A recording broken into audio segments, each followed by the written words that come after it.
Judith n'a jamais été aussi seule. Dans sa cellule austère, le béton et les barreaux sont devenus ses compagnons silencieux. L'épisode 1990 de Demain nous appartient, diffusé ce 18 juillet 2025, ouvre avec une séquence d'une rare intensité. Judith, jouée magistralement par Alice Varela, affronte ses peurs dans un huis clos oppressant. Privée de liberté, c'est bien plus que sa condition physique qui est mise à l'épreuve, c'est son équilibre mental, son espoir, son humanité. Le silence qui règne dans les premières minutes fait peser une chape de plomb sur le spectateur. Judith fixe le mur, absente. Ses pensées tournent en boucle. Va-t-elle sortir un jour? Quel avenir reste-t-il quand on vous croit coupable d'un crime que vous n'avez pas commis? Son isolement est d'autant plus cruel qu'il contraste avec la vie qui continue dehors. Sa cellule est le reflet de son esprit assombri. Tout lui échappe. Sa famille, sa dignité, sa place dans le monde. Le spectateur assiste, impuissant, à la lente descente d'une jeune femme en quête d'un souffle, d'une issue. L'écriture scénaristique réussit ici un tour de force. Faire de la prison, non pas un décor, mais un personnage à part entière. Un monstre silencieux qui avale les âmes et étouffe la lumière. Judith, cependant, n'a pas encore sombré. Elle tient grâce à une seule chose, la voix de Jordan au téléphone pénitentiaire. Quand elle décroche, les traits tirés, les yeux rouges de fatigue, c'est l'attente désespérée d'un peu de chaleur qu'elle exprime. Et ce qu'elle reçoit dépasse toutes ses espérances. Une déclaration d'amour d'une pureté bouleversante. Jordan, incarné par Maxime Lelu, est de l'autre côté du combiné, la voix tremblante mais déterminée. « Je suis là et je serai toujours là ». Ces mots simples, prononcés sans emphase, prennent une force immense dans ce contexte d'abandon. Ils ne promettent pas une solution, ils n'annoncent pas la fin de l'enfermement, ils offrent une présence, une fidélité. Ce moment téléphonique est mis en scène avec une grande sobriété. Aucun effet, pas de musique grandiloquente, juste deux cœurs qui tentent de rester synchrones malgré les murs. Les larmes de Judith coulent sans qu'elle s'en aperçoive. Elle ne pleure pas de tristesse, mais d'émotions brutes. Jordan, de son côté, lutte pour ne pas s'effondrer. Il lui parle de tout et de rien pour la maintenir en vie, mentalement. Il évoque les souvenirs heureux, les repas partagés, les promenades, le goût du vent sur leur peau. Il lui raconte des détails du quotidien, comme s'il essayait de lui ramener un peu de liberté dans ce monde carcéral. Mais malgré ce soutien, la peur ronge Judith. Elle confie à Jordan qu'elle doute de tout, de son avenir, de la justice, de sa force à tenir. « Et si je restais ici pour toujours ?» chuchote-t-elle, comme si prononcer l'impensable pouvait le rendre moins terrifiant. Jordan ne répond pas immédiatement. Il laisse le silence s'installer, un silence plein de tension, puis il souffle avec une tendresse infinie. « Tu n'es pas seul, tu ne le seras jamais. » À cet instant, le spectateur comprend que la relation entre Judith et Jordan a franchi un seuil. Ce n'est plus seulement une histoire d'amour adolescente. C'est un lien construit dans la douleur, la peur, la fidélité. Un lien qui les pousse chacun à se dépasser. Pour Jordan, cela signifie affronter le regard des autres, se battre pour défendre celle qu'il aime, même si tous la croient coupable. Pour Judith, cela signifie résister, ne pas céder à l'effondrement intérieur, continuer à croire en la lumière. Ce chapitre de l'épisode prend encore plus de profondeur avec l'intervention de Marianne, la grand-mère de Judith. Femme de caractère, habituée à affronter les tempêtes, elle rend visite à sa petite fille avec la dignité des survivantes. Dans le parloir, elle tente de secouer Judith, de lui rappeler qui elle est. « Tu es forte, tu n'as jamais baissé les bras, ne commence pas maintenant. » Mais même Marianne sent que la jeune femme glisse lentement vers un état de découragement profond. La scène entre elles est particulièrement émouvante. Judith, d'ordinaire si fière, baisse les yeux. Elle n'a plus la force de se battre. Marianne comprend. Elle ne la force pas, ne la secoue pas. Elle l'écoute, elle prend sa main, elle l'accompagne. Et c'est cela peut-être la plus belle chose que Demain nous appartient parvient à montrer ici, que parfois, aimer, c'est juste rester là. Présente, silencieuse, aimante. De Judith, seule dans sa cellule, les larmes aux joues, le regard perdu dans l'obscurité. Mais cette fois, quelque chose a changé. Dans ses yeux, une étincelle fragile, vacillante, mais bien réelle. Jordan l'a atteinte, Marianne l'a réchauffée, le combat ne fait que commencer. Jordan n'avait jamais imaginé aimer dans de telles conditions. En se rapprochant de Judith, il pensait vivre une histoire douce, teintée de promesses et d'avenir. Mais aujourd'hui, il est confronté à une réalité qu'aucun jeune homme n'est préparé à affronter. Aimer quelqu'un enfermé, isolé, broyé par une machine judiciaire qu'il ne maîtrise pas. Et pourtant, il tient bon. L'épisode 1990 de Demain nous appartient dévoile un Jordan bouleversant de sincérité et de force intérieure. Dans ses gestes, dans ses regards, dans ses silences, on lit une loyauté indéfectible, presque sacrée. Face à ses proches, Jordan ne cherche plus à se justifier. Il a choisi son camp, celui de l'amour. Les doutes, les murmures, les conseils bienveillants mais maladroits, tout cela glisse sur lui. Il sait que Judith est innocente. Il le sent dans ses tripes. Et il refuse que la prison la transforme, qu'elle lui vole son humanité. Alors il est là, chaque jour, chaque semaine, pour lui parler, pour la soutenir, pour ne pas la laisser sombrer. Ses visites à la prison sont devenues des rituels. Il prend soin de sa tenue, choisit ses mots, pense à ce qu'il va lui dire. Car il sait que chaque minute compte, que chaque phrase peut avoir le pouvoir de réparer un peu ce que l'univers est en train de détruire. Lorsqu'il lui dit au téléphone « Je suis là et je serai toujours là », ce n'est pas un effet de style. C'est une promesse forgée dans la douleur et le temps. Mais Jordan n'est pas inébranlable. Il est humain et cet amour à distance lui coûte. Il dort mal. Il s'inquiète. Il se demande s'il est assez fort. Il se sent impuissant, souvent. Lorsqu'il raccroche le téléphone, il reste parfois plusieurs minutes figé, incapable de quitter le parloir. Comme si en s'éloignant, il abandonnait Judith à son sort. Il sort souvent de la prison, les yeux rougis, le cœur serré. Mais il revient toujours. Et c'est cela qui le définit. Sa constance, sa présence, son refus de fuir. Autour de lui, les regards changent. Ses amis, sa famille, ses collègues sentent qu'il a grandi. Ce n'est plus le garçon insouciant qu'il connaissait. C'est un homme en construction, façonné par la douleur de celle qu'il aime. Il parle peu, mais quand il s'exprime, ses mots portent. Il ne demande pas qu'on le comprenne, il demande juste qu'on respecte son choix. La relation entre Jordan et Judith devient, dans cet épisode, le pilier émotionnel de l'intrigue. Là où d'autres se seraient effondrés, lui décide de tenir. Il devient le pont entre la prison et le monde libre. Il est la mémoire des jours heureux, le messager du dehors, le relais d'un espoir encore vivant. Il apporte des nouvelles, des mots doux, parfois même des blagues pour la faire sourire. Et quand Judith doute, quand elle craque, quand elle laisse apparaître ses failles, il répond toujours avec la même douceur « Tu es plus forte que tu ne crois ». Cette fidélité absolue ne passe pas inaperçue. Marianne, qui observe attentivement les interactions entre sa petite fille et Jordan, est touchée. Elle voit en lui un allié, un protecteur discret, mais solide. Lorsqu'elle croise Jordan à la sortie d'une visite, elle ne dit rien. Elle le regarde simplement, longuement, et pose sa main sur son épaule. Ce geste sobre et puissant dit tout, gratitude, respect et une forme de transmission silencieuse. Marianne, qui a tant vécu, sait reconnaître un amour vrai. Dans une scène particulièrement touchante, Jordan se confie à Chloé, la mère de Judith. Assise à une terrasse, elle l'écoute, inquiète. Il lui dit « Je ne sais pas si j'arriverai à la sauver, mais je veux qu'elle sache que je suis là. » Chloé, émue, lui répond simplement « Ce que tu fais pour elle, c'est déjà la sauver un peu chaque jour. » Et c'est bien cela que montre l'épisode. Parfois, l'amour ne se manifeste pas dans les grandes déclarations ou les gestes héroïques, mais dans la patience, la présence, le courage de rester quand tout invite à partir. Jordan devient ainsi une figure rare de la série. Un jeune homme fidèle, prêt à tout sacrifier pour la femme qu'il aime, sans rien attendre en retour. Celui qui ne se mène pas dans les tribunaux ou les commissariats, mais dans le cœur chaque jour. Jordan ne porte pas d'uniforme, il n'a pas de badge, mais il est, à sa manière, un héros. Un héros de l'ombre, de la fidélité, de l'amour inconditionnel. Alors que la tension autour de Judith continue de croître, un autre drame éclate dans l'épisode 1990 de Demain nous appartient, mettant en lumière un personnage au parcours chaotique. Manny, ce jeune homme complexe, écorché, se retrouve brutalement hospitalisé après avoir été victime d'une altercation dont les circonstances restent encore troubles. Le spectateur le découvre allongé sur un brancard, le visage marqué, le souffle court, le regard vide, le corps atteint, mais aussi l'âme. Gabriel Sand, qui interprète Manny, livre ici une performance subtile. La douleur physique n'est rien comparée à la blessure émotionnelle qui suinte à travers chaque regard, chaque soupir. Depuis sa récente révélation sur son lien filial avec Pierre, Manny semble pris dans un étau émotionnel, tiraillé entre un besoin de reconnaissance et une rage contenue. La blessure qui l'amène à l'hôpital n'est que l'ultime conséquence d'un conflit intérieur qui ne cesse de grandir. C'est dans ce contexte que Pierre, son père biologique, apprend la nouvelle, l'annonce le foudroie. Lui qui commence à peine à assimiler l'existence de ce fils, se retrouve confronté à la réalité. Manny est en danger et il pourrait le perdre sans jamais lui avoir parlé vraiment. Jean-Luc Reichmann, dans le rôle de Pierre, montre un homme rongé par la culpabilité, bouleversé mais aussi pétrifié. Il se précipite à l'hôpital, espérant peut-être réparer, dire ce qui n'a jamais été dit. Mais la rencontre ne se passe pas comme prévu.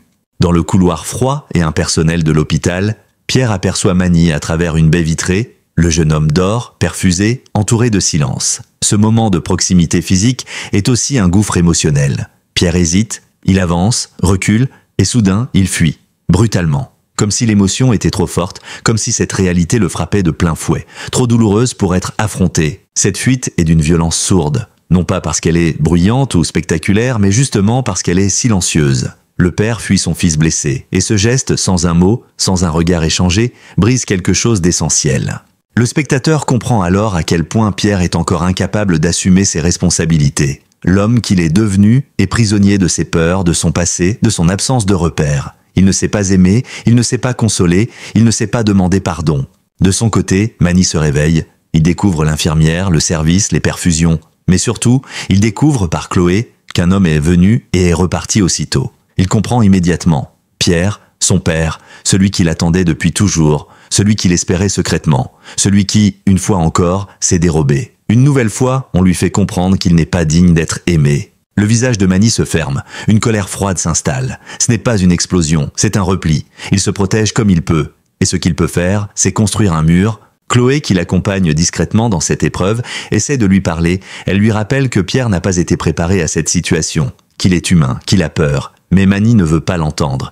Il a entendu toute sa vie que les adultes ont leurs raisons, que la peur excuse l'abandon. Mais lui, il reste seul avec sa douleur. Et ça suffit. Il ne veut plus qu'on parle pour Pierre. Il veut des actes, des mots clairs, des présences vraies.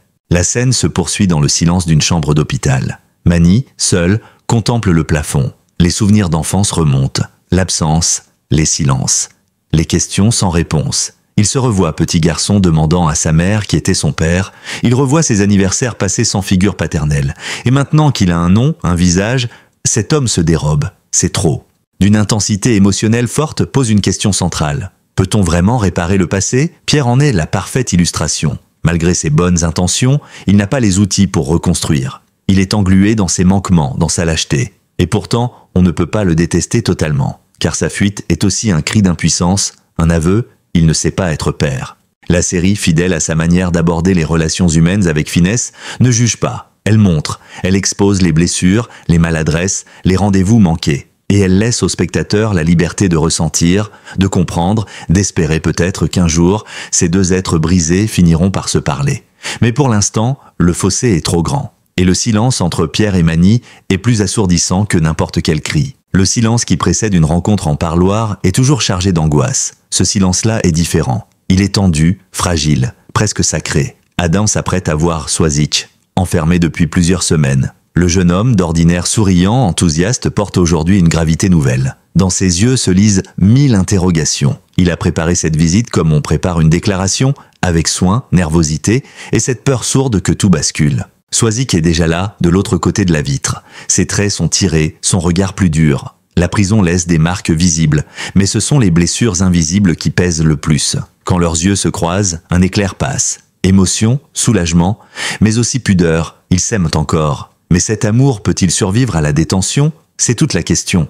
Le parloir devient le théâtre d'un échange d'une justesse poignante. Adam veut rassurer, encourager. Il parle de l'extérieur, de ceux qui pensent à elle, de ses cours, de ses projets. Mais très vite, Swazik recentre la conversation. Elle ne veut pas de discours consolateurs, elle veut la vérité. Et surtout, elle veut préserver Adam. C'est là que sa décision tombe, comme une lame froide. Tu ne dois pas mettre ta vie en pause pour moi. Ces mots-là, Adam ne les attendait pas. Il pensait la réconforter, il pensait que son amour la porterait. Mais Swazik, dans sa détresse lucide, refuse qu'il se sacrifie. Elle l'aime trop pour le laisser s'enfermer symboliquement avec elle, car c'est bien ce qui est en jeu, la liberté d'Adam. Elle a compris que son avenir est en danger si elle l'ancre à elle dans ces conditions. Ce n'est pas un rejet, c'est une libération, tragique mais sincère. La caméra s'attarde sur leurs mains, séparées par la vitre. Aucun contact physique, seulement les regards. Swazik ne pleure pas. Elle est droite, déterminée. Adam, lui, tente de comprendre. Sa gorge se serre. Il ne veut pas partir. Il ne veut pas la laisser.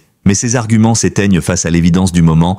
Elle a pris sa décision, et il doit la respecter. Ce face-à-face est un condensé de tout ce que demain nous appartient, c'est faire de mieux. Explorer l'intime avec finesse, faire de l'amour une lutte intérieure. Swazik, souvent décrite comme instable ou excessive dans les épisodes précédents, révèle ici une profondeur inattendue. Elle agit non pas pour elle, mais pour lui. Et c'est cela qui bouleverse. La scène dure quelques minutes à l'écran, mais elle contient une infinité d'émotions. Le spectateur est témoin de la déchirure. Pas un clash, pas un cri, mais une séparation muette, consentie, presque noble. Adam repartira seul, et il sait déjà que le monde ne sera plus jamais pareil. En sortant du parloir, le jeune homme s'effondre dans un couloir désert. Les épaules basses, il tente de reprendre son souffle. Il a mal, profondément. Pas à cause d'une rupture, au sens classique, mais parce qu'il a compris que l'amour ne suffit pas toujours. qu'il arrive parfois un moment où aimer, c'est laisser partir. Plus tard, Adam se confie à Lizzie. Il ne trouve pas les mots. Il dit juste « Elle m'a libéré ». Lizzie comprend immédiatement. Elle le prend dans ses bras et ensemble, ils partagent ce silence plein d'émotions que seuls les vrais liens familiaux permettent. Il ne pleure pas vraiment, mais son regard en dit long. Swazik lui a donné une leçon d'amour véritable, cruelle mais lumineuse. Ce chapitre montre à quel point la série parvient à explorer toutes les nuances de l'amour, fusion, abandon, sacrifice. Il y a une forme de maturité rare dans la manière dont Swazik agit. Là où beaucoup auraient voulu garder l'autre égoïstement, elle choisit de couper le lien pour préserver l'avenir de celui qu'elle aime. Et ce choix, difficile, courageux, marque un tournant dans leur relation. On ignore ce que l'avenir leur réserve. Peut-être que le temps et les circonstances les réuniront, peut-être que non, mais à cet instant précis, ce qu'ils partagent est plus grand que l'amour romantique. C'est un respect mutuel, une confiance profonde, un adieu digne. Et dans cette séparation, paradoxalement, ils se sont peut-être encore plus aimés qu'avant. Dans le tumulte émotionnel qui secoue les personnages de Demain nous appartient, l'épisode 1990 offre un contrepoint aussi inattendu que bienvenu. Un moment de douceur, de joie, presque de magie. Tandis que certains s'effondrent dans la solitude, d'autres célèbrent l'amour à ciel ouvert. C'est ce que viennent symboliser les co-fiançailles de deux couples emblématiques, Nordine et Manon d'un côté, William et Aurore de l'autre. Une double promesse d'avenir comme un souffle de lumière dans un quotidien, souvent assombri par les drames. La scène est belle, apaisante, baignée de lumière naturelle. Le jardin familial accueille cette réunion pas comme les autres. Les rires sont sincères, les regards complices. On ressent immédiatement que ce moment n'est pas qu'une mise en scène narrative. Il est vécu, senti, offert comme un baume sur les blessures des épisodes précédents. Nordine, d'habitude réservée, prend la parole avec une émotion visible. Il s'adresse à Manon, les mains légèrement tremblantes, mais le regard fier. « Je veux te promettre d'être là, dans les bons et les mauvais jours. » Manon, bouleversée, ne répond pas tout de suite. Elle pose simplement sa main sur son cœur. Le geste est sobre, mais puissant. C'est un oui silencieux, chargé de sens. À quelques mètres de là, William et Aurore observent la scène main dans la main. Pour eux, c'est un écho. Leur couple a connu les tempêtes, les doutes, les reconstructions. Mais aujourd'hui, ils se retrouvent, apaisés, complices. William, les yeux brillants d'émotion, se tourne vers Aurore. Et si on se disait à nouveau oui? Elle sourit, joueuse, avant de répondre avec douceur. On n'a jamais cessé de se le dire. Et les voilà eux aussi, fiancés à nouveau. Non pas pour recommencer, mais pour continuer. Pour affirmer que l'amour, parfois, se renforce au fil du temps, au lieu de s'émousser. Cette double célébration prend la forme d'un moment suspendu, hors du temps. Les générations se mélangent, les blessures sont mises entre parenthèses. L'avenir se dessine autrement. En choisissant de faire coïncider les fiançailles de ces deux couples à des stades différents de leur vie, la série envoie un message fort. L'amour n'a pas d'âge, pas de forme unique. Il se réinvente, il se réaffirme, il se transmet. Les dialogues sont simples mais justes. Aucune exagération, aucun excès. Juste des mots vrais. Et surtout, des regards. Ceux de William à sa fille Manon, ému de la voir si heureuse. Ceux d'Aurore à Nordine, reconnaissante qu'il rende sa fille épanouie. Et ceux que se lancent les deux jeunes amoureux, pleins d'espoir, d'enthousiasme, de promesses. Au milieu de ce bonheur partagé, quelques instants de mélancolie affleurent de tout de même. Lorsque Manon évoque Judith, absente en ce jour de joie, un voile passe dans son regard. Elle aurait adoré être là, y murmure-t-elle. Nordine la serre doucement contre lui. Même dans les moments heureux, l'ombre de l'injustice plane encore. Mais c'est précisément ce qui rend cette célébration plus belle encore. Elle n'ignore pas la douleur, elle la reconnaît, mais choisit la lumière. Le décor participe aussi à la magie de l'instant. La nature, les fleurs, les rires d'enfants au loin, tout cela compose une scène d'harmonie rare. La série sait qu'il est important de laisser au public des espaces de respiration. Et cette parenthèse douce, au cœur d'une trame marquée par l'enfermement et la souffrance, est une respiration poétique et nécessaire. Les spectateurs, eux, s'attachent à ces couples. Ils les ont vus grandir, traverser des crises, se remettre en question. Les voir ainsi, ensemble, décidés à affronter la suite main dans la main, offre un sentiment de paix. Comme si, malgré tout, malgré les larmes, les absences et les fuites, l'amour pouvait encore tout réparer. Le chapitre s'achève sur une image forte.